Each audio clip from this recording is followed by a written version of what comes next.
Good morning, ladies and gentlemen. I'm meadsy69. Welcome back to the channel. In today's video, we are going to be looking at the SU-152, one of the old favorite tanks in the game that doesn't really get a look at anymore. And I have to say, after playing the tank to try and get footage, it really is not the same tank as it used to be many years ago. So it used to be a fan favorite ultimately because of the gun. There was only around these tiers, you only had one other tank like that, which is the KV2, and we all know what the KV2 is like nowadays. Like, yes, it's still one of the most played tanks in the game, but it's just absolutely poor. So the SU-152 obviously has many different guns. Now, this is the gun that you're going to want to play it with, but ultimately the tier 8 gun is better DPM, like 3,000, over 3,000 DPM, quick reload, but lower damage. But this is the more fun gun to play. You have to play it with this gun. It's not an SU-152 if you don't play it with the Derp gun. Now, there is a problem with Derp guns, and what we're going to be talking about is how easy it is to miss the freaking targets. And honestly, you have to take your time with the Derp guns, especially things like the KV2 and the SU-152. And even then, you could take your time, wait for it to get really small, shoot, and then you still miss. It is very frustrating, and then you come away with like next to no damage whatsoever. So your DPM with this gun, the Derp gun, is 2,688. That is a 14.5 seconds reload. Your penetration obviously on your AP is not good at 146. Bear in mind, it's a tier 6 gun. Your heat, however, when you run it with the calibrated shells, is 283, which is very good. Your HE is 93 as well. So, of course, I'd like it to have more HE, but it is what it is. So most of your shots you're probably going to be firing are probably going to be the heat shells, especially if you do come up against those tier 8 tanks. Now, you do have a 640 alpha gun, 545 on your heat and 960 on your HE, which is of course why you want to be shooting as much HE as you can. Your aim time 4.4, obviously not good, and the gun dispersion at 0.453, again obviously not good, and 6 degrees of gun depression, obviously not good, and 43 kilometers per hour, which overall is not bad top speed.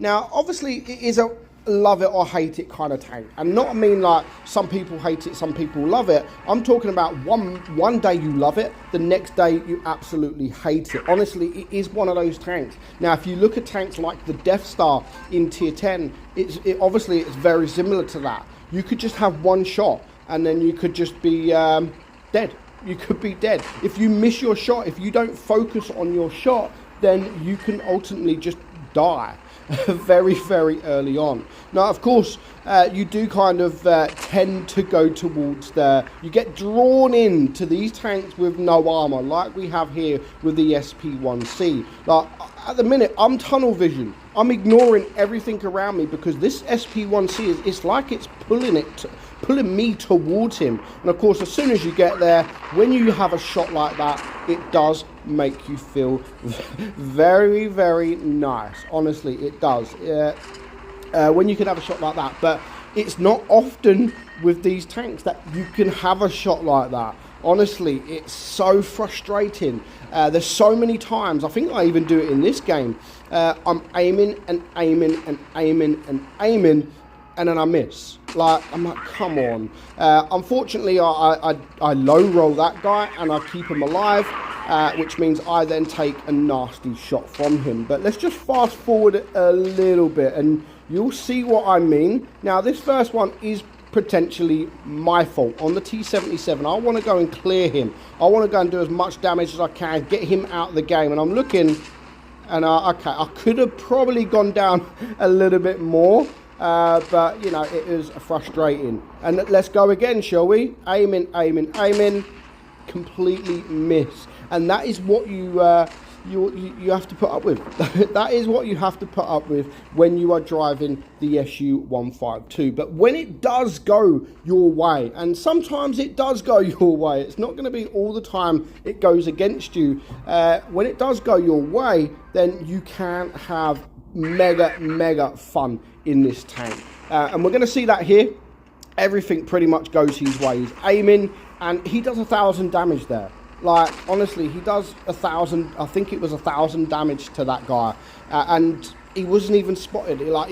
He knew where he was, but yeah, 1,000 damage, no problem whatsoever. Another good thing about the tank, obviously not just, see, that was a nice shot. Considering that guy was angling and he's got nice armor, that was actually a nice shot. And that's what I mean, the heat on this tank is very good, but you don't want to be shooting the heat. You want to actually be shooting as much HE as you possibly can, because if you just fire in heat, then there's no point playing the tank. You might as well go and play another tank, or you might as well play this tank with the bigger gun. You want to do that alpha. And again, can we do it here? No. And you're gonna, as I said at the beginning, you're probably gonna fire more heat rounds than you do any other round in this. And if you can't penetrate, if you still can't penetrate, then just switch to the HE and then do splash damage, because you could still do 200, 300, 400 damage with splash damage. So if you can't penetrate, just splash them. Just splash them. But majority of the time, you should be able to penetrate with that heat, because you do have really good heat pen, especially for a tier 6 tank, tier 6 gun. It has absolutely crazy heat pen. Can we get a nice juicy HE shot? Yes, we can. See you later, G-Saw. Back to the garage. So even though it's got on the side there 2,800 damage, we're actually on 3,700 damage. And of course, this isn't me playing. This is a subscriber who sent me this replay. And I thought, you know what, I haven't made a video with the SU for a while. So it is going to be, I mean, there. Classic example. He aimed, and then it just donked right in front of the tank.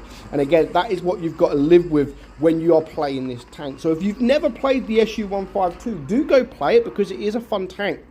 Only when it goes your way. Honestly, if it doesn't go your way, you will get extremely frustrated.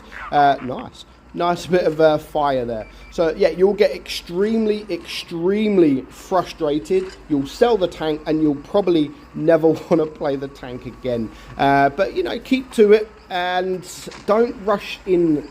Like, be patient. You have to be. I mean, come on. You can't get that shot. That's just that shot never happened when I play it. If I'd have shot that, it would have probably gone over to the next map. So far it is a 1 versus 2. He's on almost 5,000 damage now. He don't have the best amount of hit points in this tank, so he does have to run, because yeah, you might get one shot off, but then the other guy may be able to clear him with the DPM. So you do have to be careful in that regards with this tank. It's not the quickest of tanks. It's not slow by any means, but it's not the quickest either. So he's going to spend a little bit of time running. Perfect timing there for the Tiger, and now he's a one-shot, so he needs to, unless this Tiger low rolls, he needs to clear him, because he's now a one-shot to both of these guys. So if they push together, then of course it will be an easy win for the enemy team, even though they are both one-shots. But they really need to push together. You can't run away in the SU-152, especially if you are up against something like a Tiger, because that is a quick tank. The SMV is not a slow tank either, and this is where he's going to switch to that HE, because all he really needs to do now is a bit of splash damage. And look now, I'm thinking, do you know what, they're going to come together. Please, Tiger, don't come around this corner. Wait for the SMV. Don't be stupid. Just wait for your teammate, because if you both push together, yes, you are going to die, or one of you is going to die, but then you will have better DPM, and I mean, you could probably shoot twice before the SU has reloaded. So I'm sitting there thinking, you know what, he is waiting for him. They're going to go both push together, and yeah, he somehow gets away with that. He does rush, and he does take the Tiger out, leaving it now a 1 versus 1. He's on 5 kills and 5.7, I think it's 5.6k damage.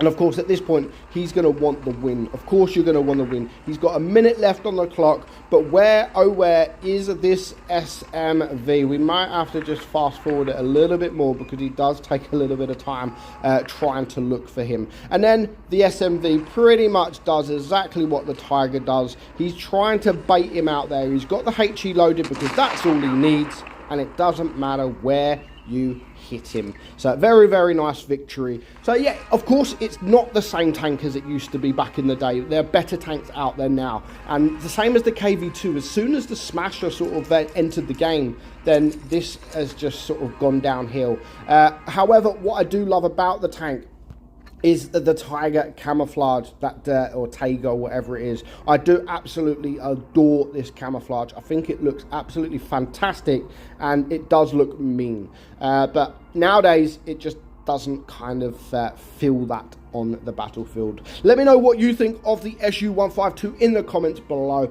But for now, hope you enjoyed today's video. I'm meadsy69, and I'll catch you all soon. Bye-bye.